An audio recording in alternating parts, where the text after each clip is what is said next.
Hello అండి, అందరికీ నమస్కారం. నేను ఒక చిన్న స్టోరీ చెప్దాం అనుకుంటున్నాను.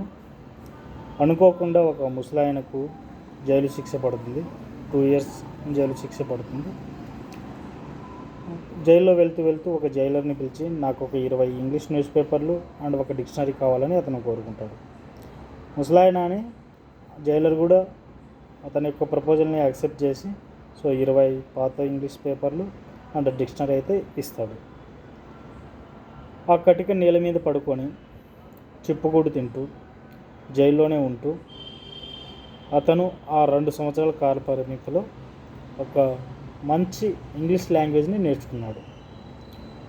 ఆ వయసులో కూడా అతను నేర్చుకోవాలనుకున్నటువంటి కసి, అతని పట్టుదలకు మనం హ్యాట్స్ ఆఫ్ చేయొచ్చు.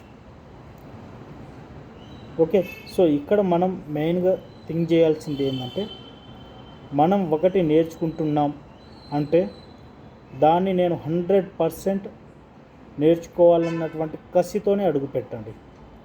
అండ్ దాంతోపాటు రీజన్స్ అన్నవి వెతక్కండి. రీజన్స్ చూసుకుంటే ఏవి మనం నేర్చుకోలేము.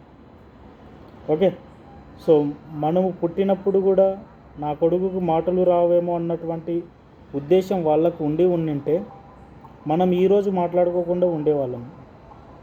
నా కొడుకు మాట్లాడతాడు, నా కూతురు మాట్లాడుతుంది. చిన్న చిన్న పదాలతో ఒక భాషను వాళ్ళకు పూర్తిగా మనకి ఇచ్చినారు. దాంతో ఈరోజు మాట్లాడగలుగుతున్నాం. సేమ్ అండి, ఒక టెక్నాలజీ నేర్చుకునేటప్పుడైనా కానీ, ఒక గవర్నమెంట్ జాబ్ కొట్టేటప్పుడు మనము వాటి మీద పెట్టాల్సినటువంటి దృష్టి అయినా కానీ పూర్తి స్థాయిలో పెట్టాలి. ఏదైనా కానీ మనం ఒకటి నేర్చుకునేటప్పుడు మన టార్గెట్ పెట్టుకుంటే దాని మీద మనం ఒక ఉగ్రవాదుల్లాగా వర్క్ చేయాలి. ఎందుకు ఉగ్రవాదులు అని చెప్తున్నానంటే, వాళ్ళ యొక్క టార్గెట్ వాళ్ళు అనుకున్నటువంటి పని చేయడం. ఇక్కడ కూడా మనం ఉగ్రవాదుల్లాగా మారాలంటే మన యొక్క సక్సెస్ని మనం గెలవడం దీని యొక్క అర్థం. థ్యాంక్ యూ సో మచ్ అండి.